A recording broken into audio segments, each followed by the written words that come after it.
अक्सर कत्ल की ऐसी वारदातें आपने ज़रूर सुनी होंगी जिन्हें सुनकर लोग सिहर उठते हैं। कातिल बचने के लिए पुलिस को दम भर छकाते हैं। इसके लिए वो तरह तरह की तरकीबें और राहें अख्तियार करते हैं। कभी कभी तो खाकी और कातिल के बीच ये आँख मिचौली का खेल सालों साल तक चलता रहता है। मगर कहते हैं ना कि कातिल कितना भी शातिर क्यों ना हो, पुलिस ठान ले तो उसकी जगह सलाखों के पीछे ही होती है। आज कहानी ऐसे ही कातिल की जिसे मैं आज सुनाने वाला हूँ। आदाब, नमस्कार, मैं हूँ फैसल ख़ान। दोस्तों, दरअसल ये सच्ची घटना राजस्थान प्रदेश के उदयपुर के थाना प्रतापनाग से सामने आई है। दरअसल इस कहानी की शुरुआत साल 2019 से होती है। राहुल राज चतुर्वेदी नाम का ये शख्स एक मंदिर का पुजारी होता है। ये दावा कोई और नहीं बल्कि वही युवक कहता है कि वह एक पुजारी है। राहुल राज चतुर्वेदी दिल्ली गेट स्थित हनुमान मंदिर पर सेवा पूजा का काम करता था। 29 जुलाई 2019 की शिवरात्रि को भानुप्रिया नाम की एक महिला अपने 2 बच्चों के साथ मंदिर पर आती है और उसके सामने रोने लगती है। इस पर राहुल ने उसे खाना खिलाया। इसके बाद अगले दिन वह महिला को लेकर राजसमंद आ गया, जहां उसने सत्यनारायण पालीवाल के यहाँ कमरा किराए पर लिया था। भानुप्रिया उदयपुर आती जाती रहती थी, जिससे दोनों में मेलझोल बढ़ने लगता है। कुछ समय बाद भानुप्रिया को उसके पति तलाक दे देता है और दोनों बच्चे पति अपने पास रख लेता है। इसके बाद वे दोनों साथ में रहने लगते हैं। ये सिलसिला करीब 2 साल तक चलता रहता है। 2021 में थोड़ी सी कुछ कहासुनी होने के बाद वो भानुप्रिया का कत्ल करने का इरादा करता है। अब सोचने वाली बात यह है कि आखिर हत्या के बाद इतने दिन वो पुलिस से कैसे बचता रहा। 12 मई 2020 को राहुल जब अपने घर आता है तो दोनों के बीच में झगड़ा होता है, जिससे राहुल परेशान हो जाता है। राहुल भानुप्रिया की हत्या करने की ठान लेता है। आरोपी हत्या कर देता है और लाश को ठिकाने लगाने के लिए यूट्यूब पर कई तरीके खोजता है।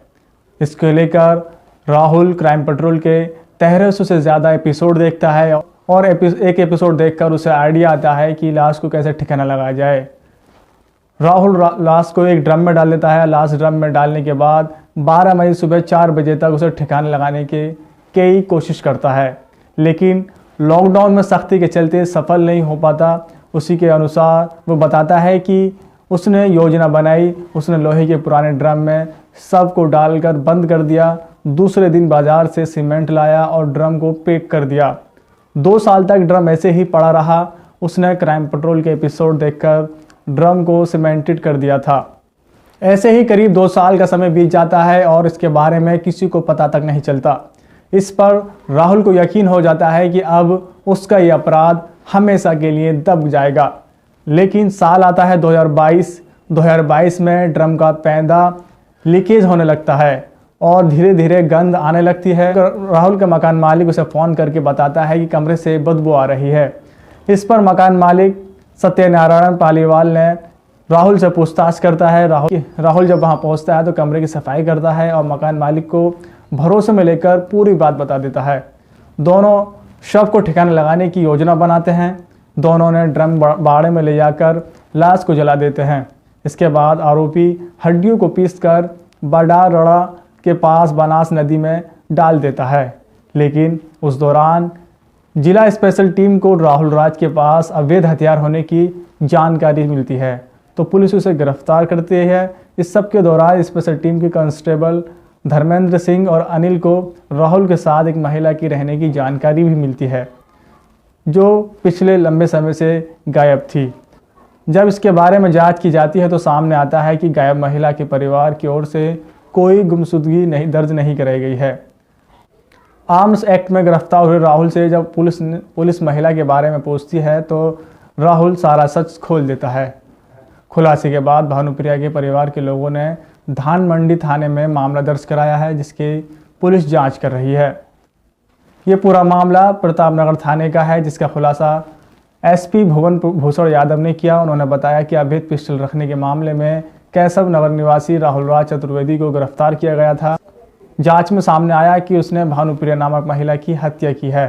4 साल पहले भानुप्रिया उसके साथ लिव इन में रहती थी। पूछताछ में उसने भानुप्रिया की हत्या करने की बात को स्वीकार किया है। राहुल राज पहले राजसम्मद राजनगर निवासी सत्यनारायण पालीवाल के मकान में किराए पर रहता था। वर्ष 2019 में उसके साथ झाड़ोल निवासी भानुप्रिया पत्नी नारायण गिरी गोस्वामी रहती थी, जिसके बाद दोनों का तलाक हो गया था। वे अलग रह रहे थे। राहुल राज के साथ रहते रहते दोनों में आए दिन झगड़ा होता था। 12 मई 2020 को दोनों के बीच काफ़ी झगड़ा हुआ। इसी को लेकर राहुल राज ने गला दबाकर उस महिला की हत्या कर दी थी। दोस्तों, इस कहानी को सुनाने का उद्देश्य किसी को परेशान करना नहीं है, किसी का दिल दुखाना नहीं है। फिलहाल इस वीडियो में इतना ही। अगर आप ये वीडियो यूट्यूब पर देख रहे हैं तो हमारे इस चैनल को सब्सक्राइब करें। अगर आप ये वीडियो फेसबुक पेज पर देख रहे हैं तो हमारे इस पेज को फॉलो करें। मिलते हैं किसी और वीडियो में।